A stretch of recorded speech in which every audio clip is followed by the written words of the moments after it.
始めさせていただきます。小林良平と申します。よろしくお願いいたします。まずね、初めましてという方も多いと思いますので、まずちょっと簡単に自己紹介させていただきます。で、今日発表しますのは、宮城県石巻市雄勝町っていうところの、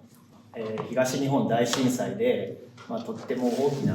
津波が来てしまって大きな被害があった場所で、漁師小屋の調査をした話をします。で、私出身が、茨城県の日立市っていうところでして、日立っていう大きい、電機メーカーご存知かと思うんですが、その日立っていう会社ができた場所であります。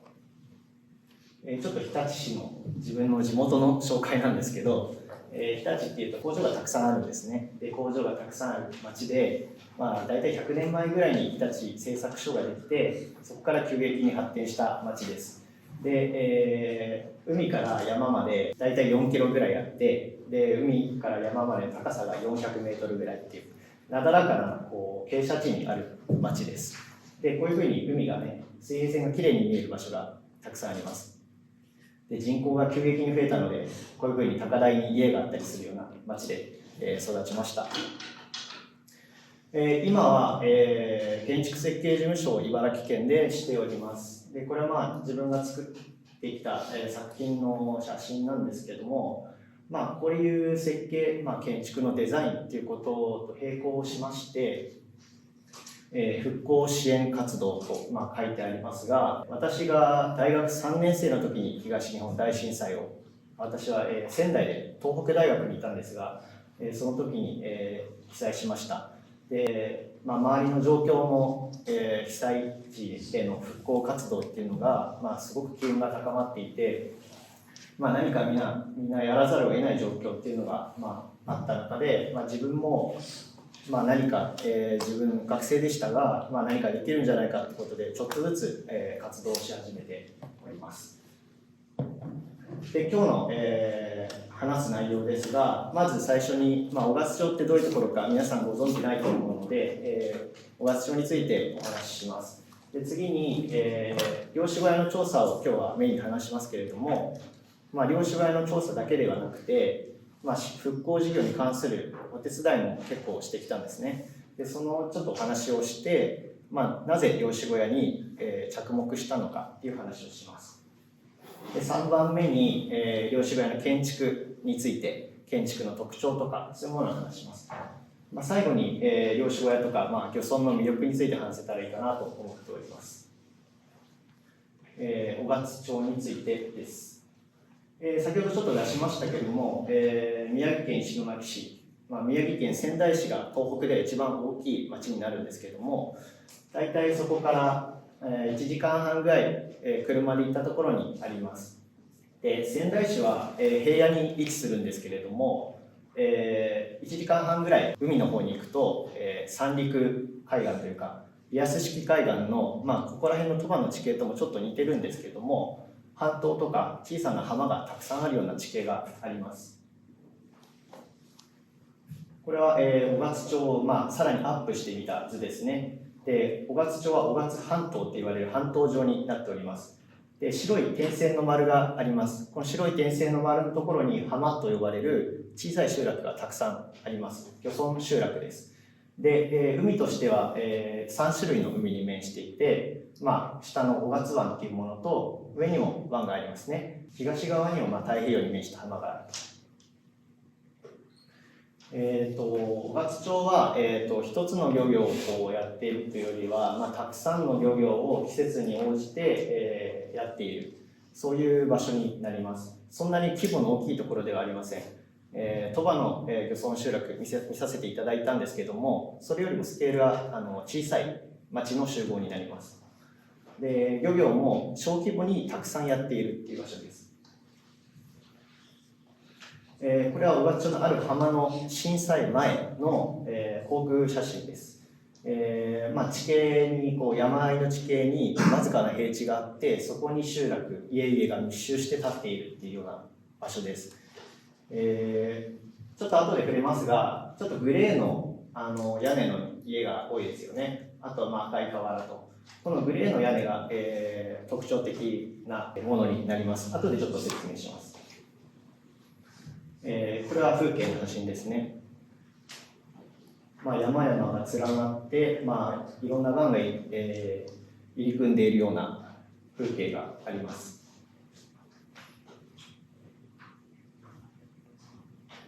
で、集落についても、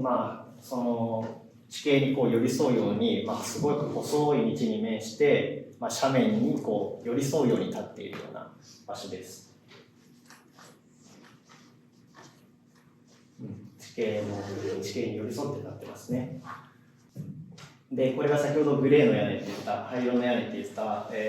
ものなんですけども、スレート吹き屋根といいまして、原硝石って言われる石を、薄い板状にしまして、それを鱗みたいに、重ねて、魚の鱗みたいに、それで屋根にしているっていうものです。有名なところだと東京駅の屋根がこれを使われております。とてもシャープでエッジが効いていて、で雨に濡れると黒光りするんでとてもかっこいいんです。アップで撮るとこんな感じです。とても装飾的です。で、漁村なので、こういった風景が至るところで見られます。わかめのね、養殖の準備の様子ですね。これはホタテの養殖の様子ですね。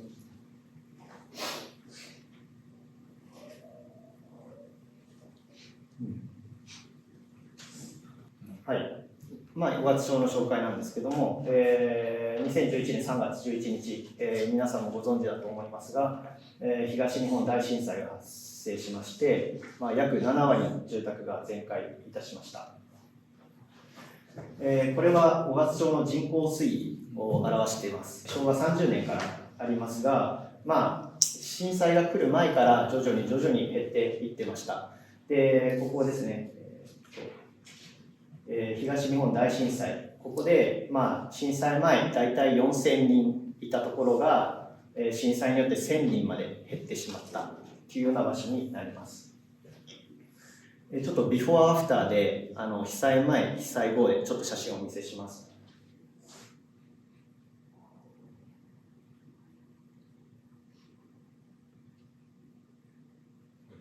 印象としては、7割なんですけど、ほとんど低いところはやられたという印象を持つような場所ですね。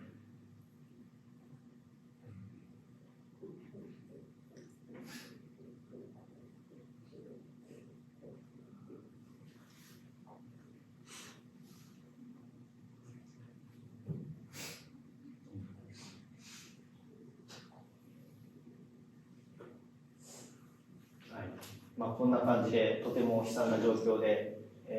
もう細かい写真を見るのが怖いような場所です。はい、ここから、震災の復興と、漁師小屋についてお話ししていきます。津波が来たところっていうのは、危ないと思いますよね。で、石巻市も災害危険区域っていう、簡単に言うと住んじゃダメですよっていうエリアを設定しました。で、ここの赤いところが住んじゃダメなエリアなんですが、ここもともと平地が少ないので、ほとんど住んじゃダメになっちゃったんです。で、先ほどちょっと写真をお見せした、太平洋側っていうのは、集落内の高低差があったので、被災が少し少なかったんですね。で、ただ湾内の方は、平地だったので、ほぼ平地だったので、ほとんどなくなってしまったっていうような状況です。で、ここでのね、復興事業の簡単なご説明をします。まず、漁港港湾地が、地盤沈下して壊れてしまったので、復旧する。また、防潮堤を復旧する。防潮堤というのは壁みたいなやつですね。あと、浸水してしまった住宅跡地は居住制限がかけられて、少し沈下してしまったので、そこもかさ上げする。で、住む場所がなくなっちゃったので、山を切って、住むっていうことになりました。で、高台移転っていうのがされています。これが現在の集落地の様子です。何を撮ってるかちょっとよくわかんないものになってますが、本当にこういう風景が広がっていて、本当に低密度になってしまったと高台の移転地はこのような、ここは景色がいい方なんですが、山を切って、作りました。山を切る、これとても時間がかかります。お金もかかります。で、一番早いところで3年、遅いところで6年かかって、こういう住宅地ができました。もう一つ、たまにニュースで見たことがあるかもしれませんが、巨大な防潮堤っていうのが、建設されています。ここの左上、人がいますよね。人に対して、とても高い壁のようなものを作っております。いろんな人の意見話を聞くと、賛否両論というか、簡単にはいい悪い言えない問題なんですが、風景としては結構マイナスだったかなというふうな僕の個人の感想ではそうです。で、下の、ずっと帯のようにね、ここに防潮堤があります。ちょっとアイレベルというか目線高さで見ていただいてます。もともと平地が少ないので防潮堤もいろいろあるんですけど、かなり垂直に立つような壁になってしまった。それがかなり圧迫感をさらに増長してしまった、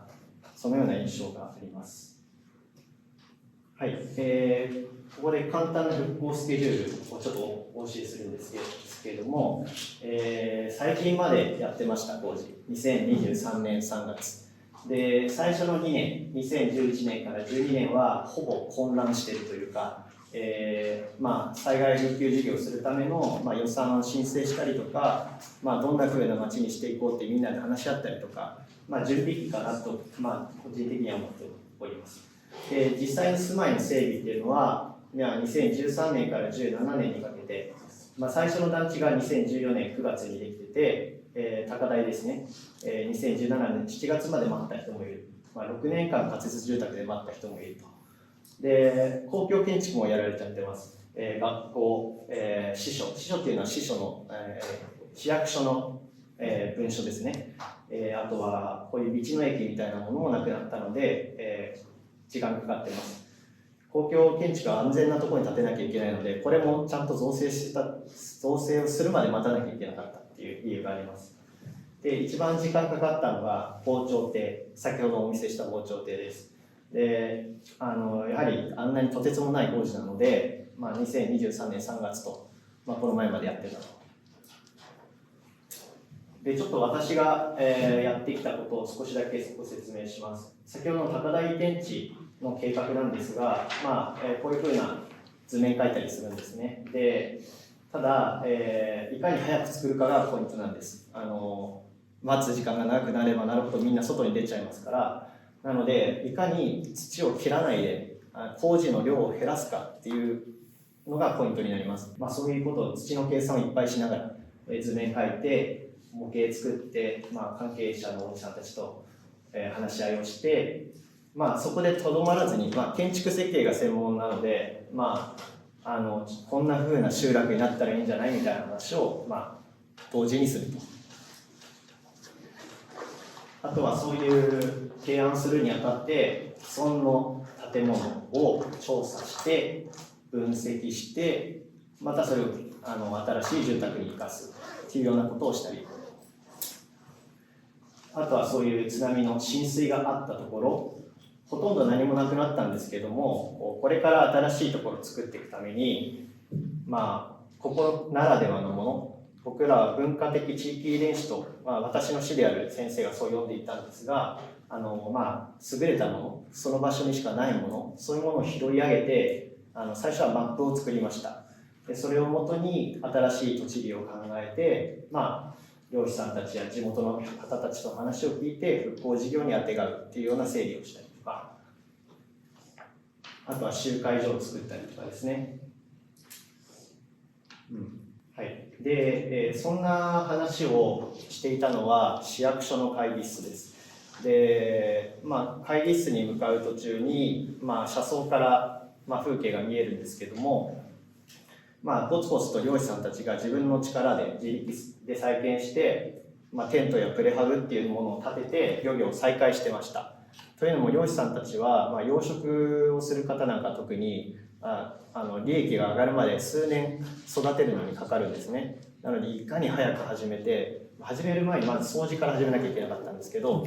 本当にスピードが速かった。その役所のやっぱり復興事業っていうのはすごく時間かかっちゃうので、もう自分たちでやるっていうすごい、力強い動きがありました。でもただ美しい集落があったところに、私個人としてはもっと美しい浜の風景を作りたいっていうモチベーションを学生ながらに持ってて、そのためにじゃあここに住宅は建てられないなら漁師小屋しかないと、じゃあこれについて調査して提案するしかないというふうに考えました。はい、で調査2回やってます。最初2012年13年頃にやってまして、この時は、復興事業の工事が始まる前の調査で、美しい浜の風景を目指すという調査をしています。で実は2回目も2回やってて、その2回目は2018年にやってます。2018年はある程度工事が進んだ状況で、その復興事業全体を見て、少し反省というか、実際やってきたことがどうだったかっていうものを含めて漁師小屋を調査してみようというふうに、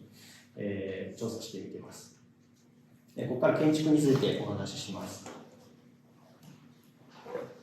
はい、ちょっといくつか漁師小屋の写真出します。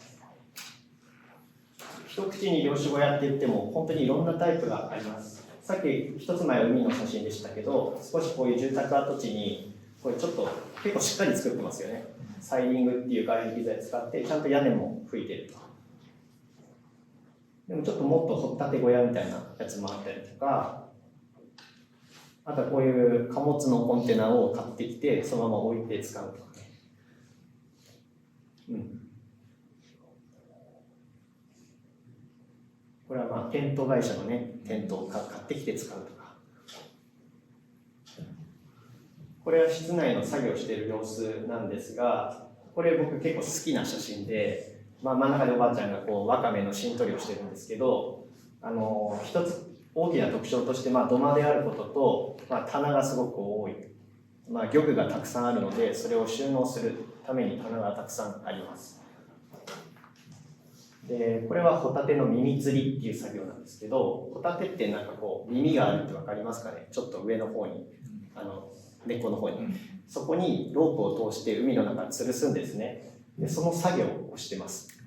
でこれ、ホタテの稚貝自体は震災前は種苗施設が種を取るところがあったんですけども、稚貝を今は、稚貝っていうのは赤ちゃん、貝の赤ちゃんを北海道から取り寄せてそれにつけてる。なのでその赤ちゃんが死なないように海水を使いながらできるだけ海水から上げてる時間を少なくしなきゃいけないということで、おばあちゃんたちにすごく集中して6時間とかぶっ通しでこの耳釣り作業をやったりします。これわかめの芯取り作業ですね。出荷するにあたってやっぱり衛生的にも少し室内空間っていうのが必要になったりします。あとはやっぱ収納の仕方ですかね。ここに水平連続棚って僕は呼んでるんですけど、窓の上にコルビュジェから来てます上に連続して棚を作って、そこに天井は張らないでその屋根裏空間にもう積層させて収納する方法があります。これもちょっと面白くて、窓を、下に窓ありますけど上、透明なポリカーボネートを貼って、自然採光をするっていうようなやり方とかで、これを私、画板一つと、コンパクトカメラを首から下げて、アポなしで漁師さんにぶつかっていくっていうことをやりました。そういうとかっこいい感じですけど、結構怖いんですね、漁師さんって怖いけど実際に怖いわけじゃなくて、話しかけるまでが怖いという。話しかけたら皆さん優しいんですけども、なかなか人見知りには厳しいものでした。で先ほどおじさんにちょっと出していただきましたが、小屋自体は単純です。部屋が3つしかないとか四角い部屋です。ただ、その使われ方または部分的な特徴自体が、漁師小屋をその特徴づけているので、漁具とか人っていうのを描くようにしました。またこういう手法を取ることでその場にいる口実ができたっていう側面もあります。やはり写真撮るとかインタビューするってなると相手の時間を拘束しちゃうんですけども、もう書いてればそこに自然にいることができる、そういう自分なりのコミュニケーションの方法として実測がありました。でこれを大体230枚ぐらい書いてたんですね、A3 で。後ろに今日持ってきておいてありますが、少し、具体的にお見せしたいと思います。よくあるのが、こういう土間の作業スペースがあって、少し休憩所とかついているタイプですね。でこれ入り口がここです。で水色が作業室で、オレンジ色が休憩室だと思ってください。でこういうふうな間取りですね。ポイントは真ん中で大きい網を広げている絵がありますが、網を直す作業をしています。あとはフォークリフトっていう、分かりますかね、こういうやつで機械で運ぶやつそれが入れる大きさにしなきゃいけない大きいアイコーブが入ってますね。あとは大きい冷蔵庫が置いてあったりとか、あとは先ほどから少し話している棚がすごく多くあります。あとこれ後で詳しく触れていきますが、住宅がね離れちゃったのでテレビがあったりとか、机があったりとか、また布団があったりとかね、もうここで過ごせますという感じです。あと赤ちゃんのおもちゃがあったりとかね。ちょっと似てますが、少しスケールが小さいタイプですね。同じように入り口があって作業室と休憩する場所があります。で作業する机があって、ここで階段があります。下足なんですね、作業室は。ただ休むところは靴脱いで上がると。でキッチンがあってこたつがあって、トイレがあると。なかなかコンパクトにまとまって住めそうな感じです。布団もありました。こういうのもありますね。用途ごとにね入り口を分けてしまうっていうタイプもあったりして、このおじさんの小屋結構可愛くて好きだったので見てます。で左側が倉庫で、右側が作業室というか、少しちょっとした山菜とかを取り分けたりするようなことで使ってました。冷蔵庫ですね。あと冷蔵庫と棚があると。これ先ほど紹介いただいたものですが、ホタテの耳釣り作業の小屋ですね。このスーパーハウスだったかな、そこから買える、中古だとなんか50万くらいで当時買えるみたいで、建築としてはすごく安い価格で買える。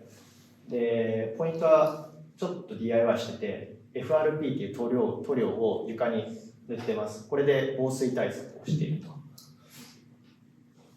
で作業机が4つあって、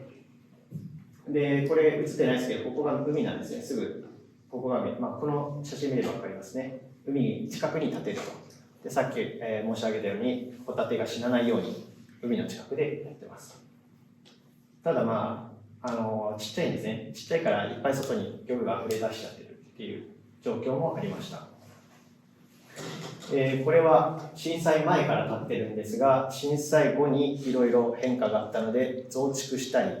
改修したりリフォームですねしたりした小屋です。入り口は3つあって、左上の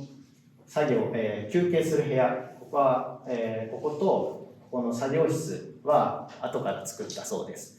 でここの、漁師さんは多分50代ぐらいだったと思うんですけども、お話をお聞きした時に、娘さんが学校に通われてて、高校生だということで、高校がないんですね、ここの地域。もちろん被災もしちゃってますから、外に出なきゃいけなくて、お母さんとお子さんは市街地に住んでて、そこから単身赴任というか通勤する形で漁業しに来ていると。そうですね。ここら辺がシンク、テレビ。はい、ちょっと変わったものをお見せします。プレハブと木造のハイブリッドっていうのがあります。ここでちょっと分かると思うんですけど、白いところが買ってきたプレハブですね。ポンポンって置いて、その間を埋めるように木造でつなぐと。でこの2つがプレハブ。片方が休憩室、片方は倉庫で使ってると。でその間を作業室で使っている。ここは木造で、屋根をつけて、下は土間ですね。で、ここの特徴はゲアがついてますね。入り口のところにひさしがある。で、作業机があって、キッチンが、ここはキッチンが作業室側にあるんですよね。上じゃなくて作業室側にあって、寒いので遠く、こたつがあって、テレビ、また棚がある。これも僕が一番好きな小屋の説明したいんですけども、ここにトラックのコンテナが入ってます。ちょっと分かりにくいですけど、トラックの後ろに積んである貨物のコンテナって分かりますかね。あれも買ってきて、とりあえず置きました。置いた上にタルキっていう屋根をね、かける木造をかけて、全体を覆ったんですね。作業部屋作って、全体を覆ったと。外からね、それがわからないっていうのがちょっとかっこいいなと思うところですね。ここはコールタールっていう、昔の塗料をトタンに塗ったり、ここは杉板の下に板張りにしたり、コンクリート型枠に使う板使ったりとか、そのコラージュっていうんですけど、いろんなのを切り張りして貼るような操作が見られます。あと、収納が顕著だった小屋としてこれを紹介したいんですが、同じような形なんですけれども、先ほど好きな写真で言った小屋ですね。収納はこの今赤くなってるところ全部収納なんですね。で、ここの小屋の外に書いてある棒状のものは全部棚を書いてるんですけど、棚の面積だけで床面積の3分の1を超えているという、すごい棚の量がありました。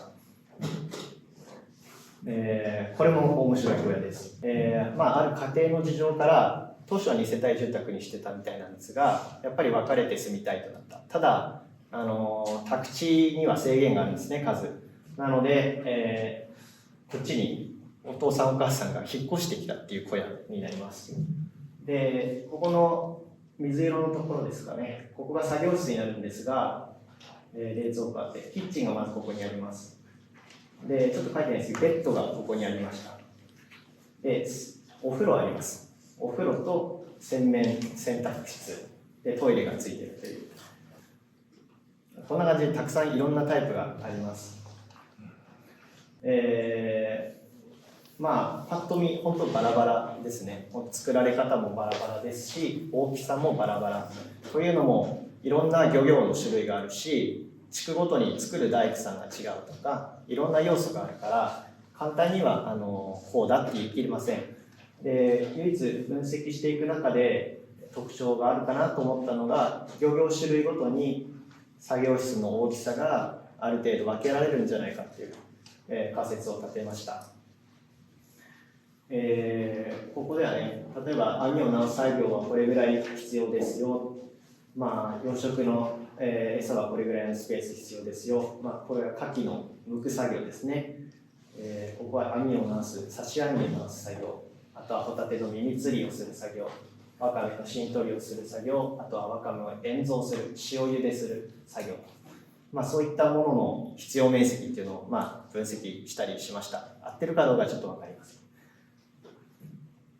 で、倉庫っていうのは必ず、どっちかっていうと作業室より物の保管のが主目的ですね。なんでかっていうと、これが、そうですね、漁具なんですが、プラスチックとか、ナイロンとか、紫外線で劣化してしまうものでできてたりするので、それを保管したいっていうので、直射日光を避けるような場所に置きたいっていうので、そういう物置が設けられます。最後にね、大きい主要な部屋の3つ目ですけど、休憩室というか、生活の部屋というか、これが一番面白いところで、また後で詳しく触れるんですけども、やはり先ほど申し上げたみたいに住宅がすぐできなかったんです。なので、しかも仮設住宅って遠いんですよ。車で1時間とかね、ひどい人は遠いので、そうなるとそこである程度暮らせなきゃいけないっていう状況があって、いろんなさっきあったみたいにお風呂があったりすると。でちょっと写真お見せします。冷蔵庫、キッチン、キッチンとかね、さっきの写真か、こたつとテレビとか。これはもうどっかの家かなっていうような写真ですが、小屋の写真です。はい。ここから、ちょっと、話が少し変わって、建築の部分の特徴の話をしたいと思います。で、いくつかあるんですけども、自然の環境に対する、例えば風が強いところだったら、風が吹いてくる側には入り口を作らない方がいいよねとか、あとは明るくしないと手元見えないよねとか、これはちょっと建築的な感じですけども、その漁業の小屋に求められる機能を細分化して、ちょっと分析しています。ちょっと専門的にしていらっしゃる方いるか分かりませんが、パターンランゲージっていうものがあるんですけども、ちょっとそれを参照しまして、漁業の小屋の要素っていうのを、分析しています。段差がない方がいいよねとか、大きな入り口があった方がいいよねとか、あとは防水とか、さっきの水平連続棚っていうのは、ちょっと写真が悪いですけど、あったりとかね。あともちろん建材についても、入手しやすいもので、トタンとか、船の塗料とか、使われてます。で、ちょっと部分的にお見せしましたが、これがちょっとまとめた図になります。ちょっと分かりにくいんですけども、考えたこととしては、7つの合理性に従って、漁業のための合理性が7種類あるんじゃないかと。1つ目が土地の制限、土地から来る制限があるんじゃないか。2つ目が、自然環境に対するもの。3つ目が、機械のスケールによるもの。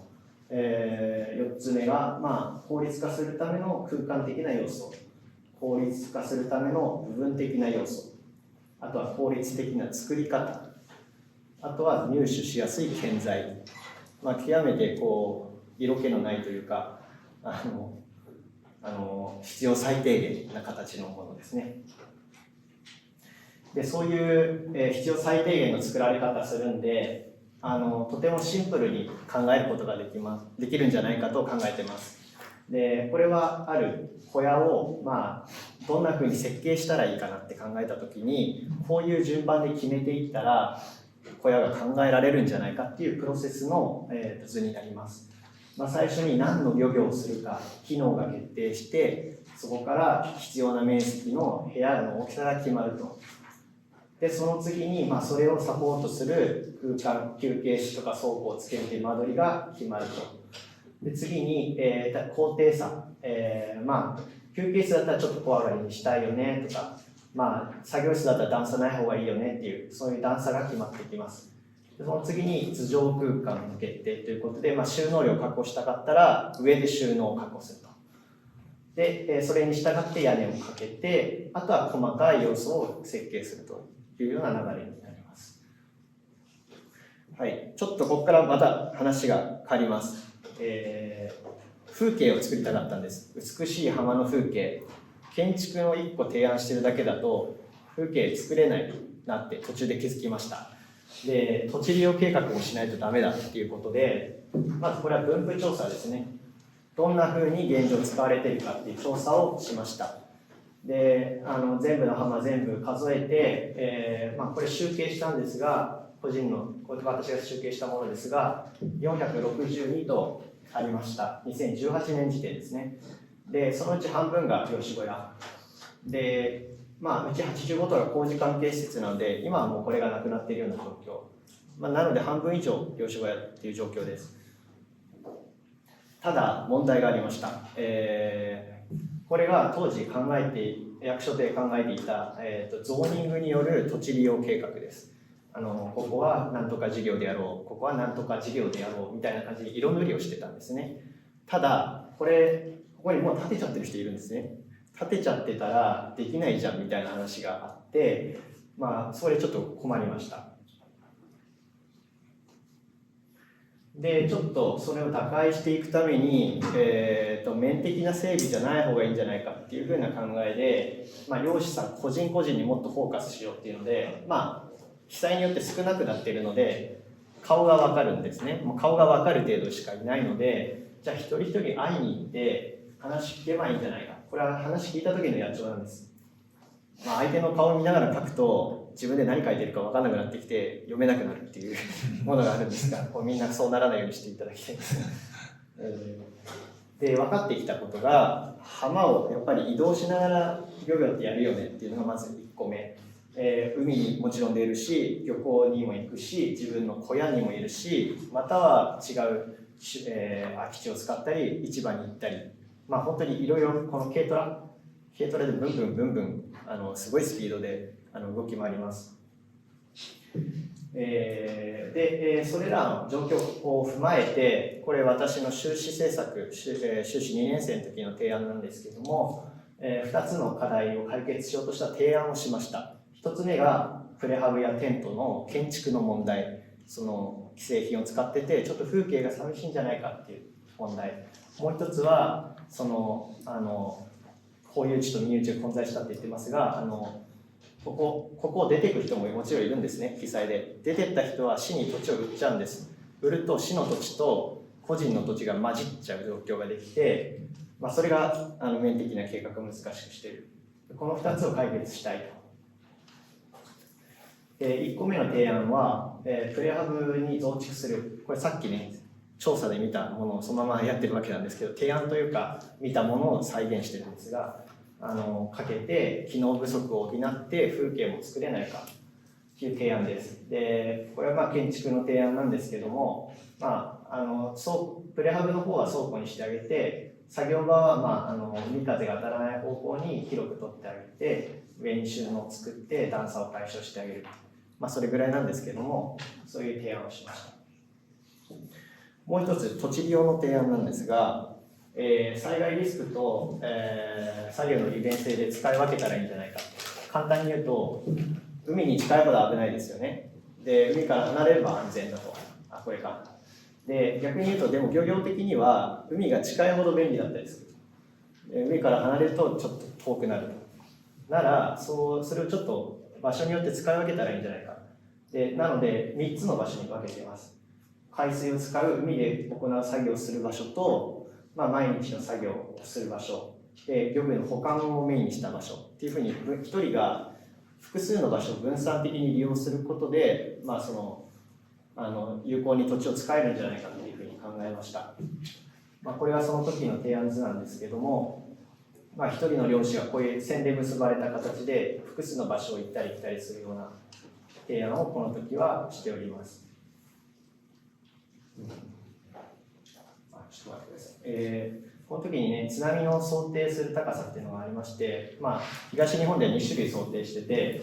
数十年、百数十年の頻度で来る津波の高さと、東日本大震災レベルの津波の高さ。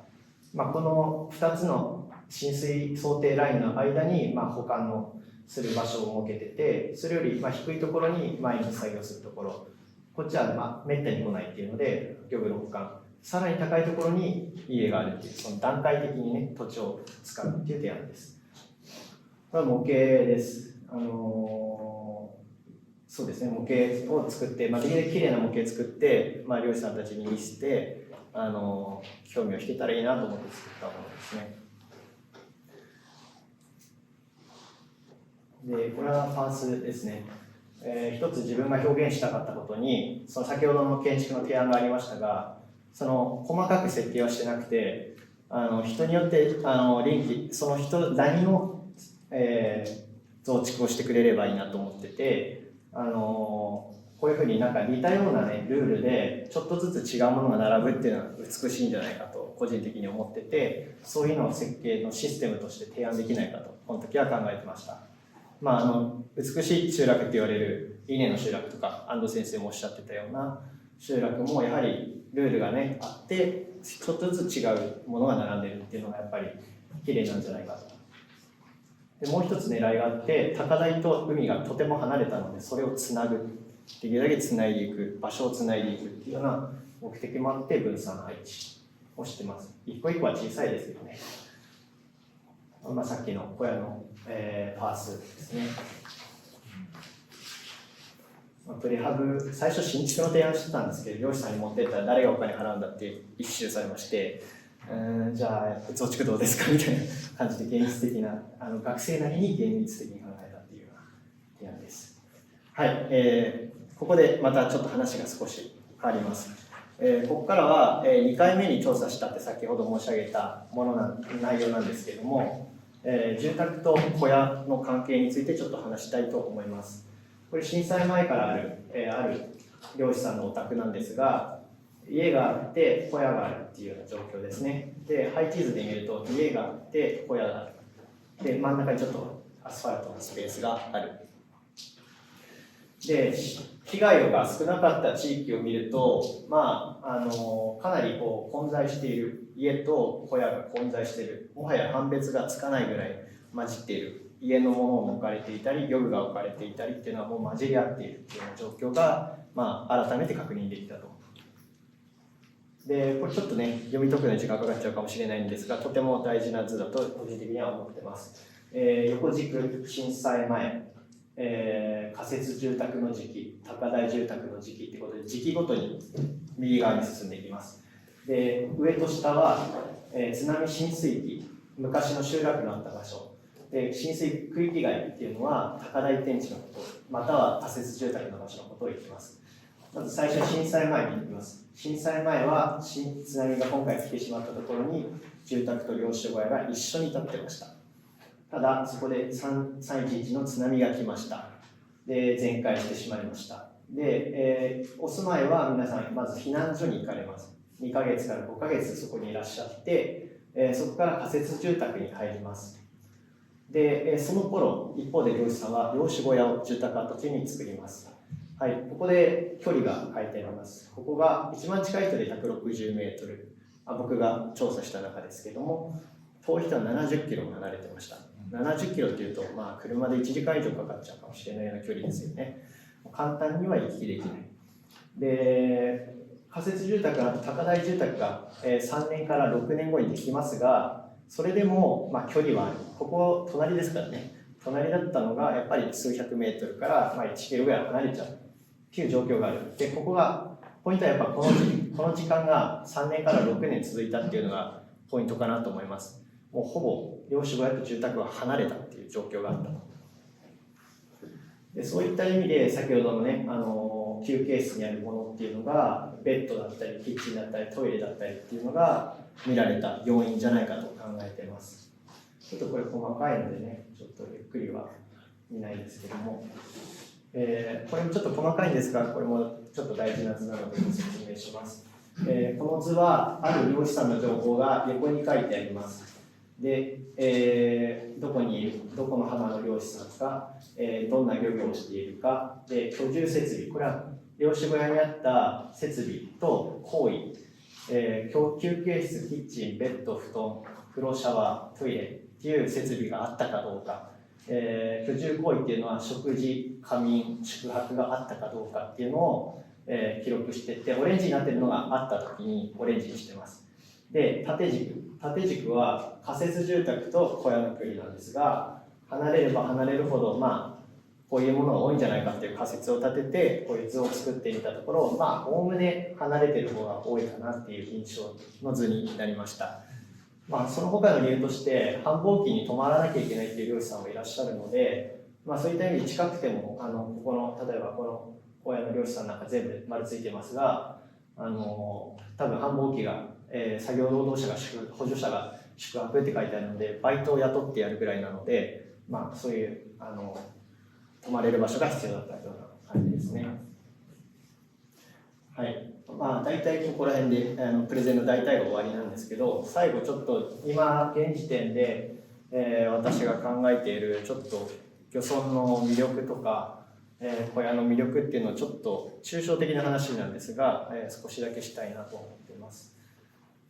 何が大事かなと思った時に、当たり前のこと言います。険しい自然である海と共存していると。で、普通に考えて陸地じゃない海なんですよね。水の場所なんですね。結構危ないし、普通はあんまり近寄りたくない場所。ただ海産物取りたいから近寄って暮らしているっていうような状況なので、とても危ないものと共存している。あとはそこにできるだけ近づこうとして、ただ近づきながらも海岸に近づきながらも危ないから、例えば一番海に近いところは船を入れる小屋があって、一番奥に住宅作るとか、そういうちょっとリスクコントロールをグラデーショナルにしているなって、その海岸線に対してしてるんじゃないかと。あとはその厳しい地形とかから来るその制約によってある程度整う街並みっていうか、ちょっとずつ違うけど同じような建物が並ぶっていう、それが一つ美しい景観を作ってるんじゃないかと思ってます。あと小屋自体の面白さについてちょっとまだまとまりきってないんですが、少しキーワードを挙げたいなと思ってて、一つ目がまず純粋さと言ってます。例えば住宅の皆さんお家を考えるときに、どんな家がいいですかって聞いたら、例えばなんとかの映画で見たなんとかみたいな家とか、なんていうの、自分の趣味でこうなったらいいなっていう理想の暮らしとかをちょっとインスタグラムとか見ながらみんな考えると思うんですけど、そういったちょっと人に見せたいっていう話ではなくて、あくまで作業とか自分たちの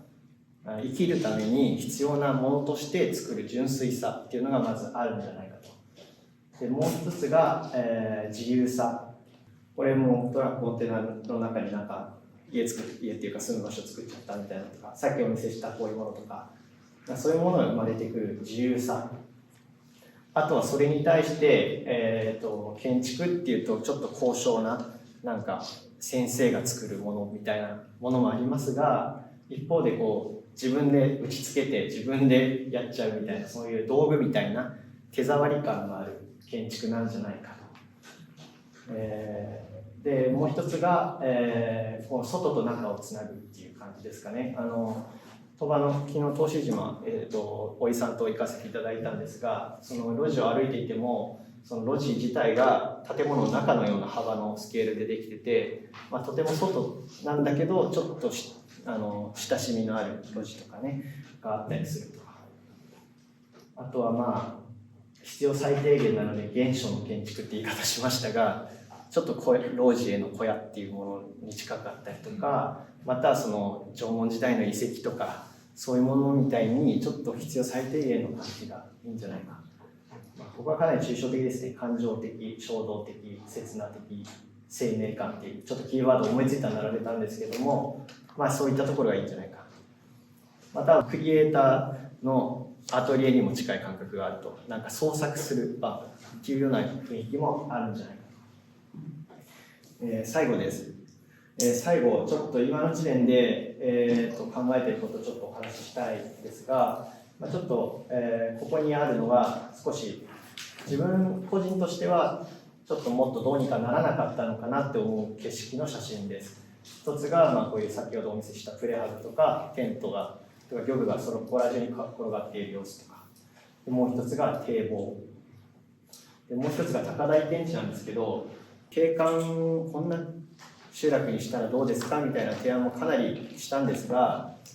あんまりうまくいきませんでした。で今、大井さんと鳥羽の集落を歩かせていただいた時に、当たり前に平和に皆さんが暮らされていて、温かい人のつながりとかも感じられて、で、生きている集落だなって感じるんですけど、それがもうなくなってるんですね、ここは。でなくなった時に僕はすごく懐かしさを感じたというか、鳥羽を見た時にこれはぜひ続いてほしいなと、なくなってほしくないなと、そういう前提でじゃあ東日本から何がフィードバックできるかっていった時に、被災する前にいかに備えるか、これはとても混乱するので、実際被災するといかに想定して準備をしておけるか。2つ目、個人の所有物である漁師小屋等を制度上どのように扱うか。復興事業とか、そういうものの対象にあんまりならないので、そういう建物はその緩さがいいんですけど、緩さがゆえに硬いところには乗らないっていう側面があります。3つ目、有機的な集落が失われた時、それをどのように計画するか。集落って計画してできるものじゃないので、それが失われた時にでも何かしなきゃいけないんですけど、ただ計画を誤ると全く違うものができてしまうっていう危うさをはらんでいます。あと4番、復興事業をいかに柔軟に考えられるか。縦割りや前提を超えられるかっていうことなんですが、例えば漁港は漁港、道路は道路、防潮堤は防潮堤、かさ上げはかさ上げみたいな感じで、別々に結構行われるんですけども、出来上がるのは一つの集落なので、それをいかに一体的に考えられるか。あとは5番、地元住民が誇りに思えるような価値の発見と再定義をどう行うか。これは、その景観、美しい浜をまた作りませんかって呼びかけたときに、あまり多分価値を感じてもらえなかったなっていう気がしてます。あとは、それを具体的に計画するときに、一つ、デザインコード等と言ったんですが、その何かルールは本当は作りたくないんですが、何もないとうまくいかなかったりするんで、そのルールさ加減というのをどうするか。あとは、最後に雨小屋にもちょっと通ずるんですが、パッと見雨小屋見たときに、専門の人が見たら、雨小屋だとか、面白いなと思うかもしれませんが、例えば本当に建築に興味なくて、本当に鳥羽に観光にしに来ただけの人が見たときに、多分素通りするというか何とも思わない。で、昨日も雨小屋見たときに、いい雨小屋の違い何かなと思って見てたら、やっぱその作り手とか使い手が楽しんで作ってるか使うか、またはその見られることをある程度意識してるかどうかっていうのがポイントの一つになるんじゃないかなと思って、そこら辺のそれもまたルール作りとは違うかもしれませんが、そういうことにも触れられたらいいんじゃないかと思っています。はい、これで以上で、プレゼンを終わらせていただきます。ご清聴ありがとうございました。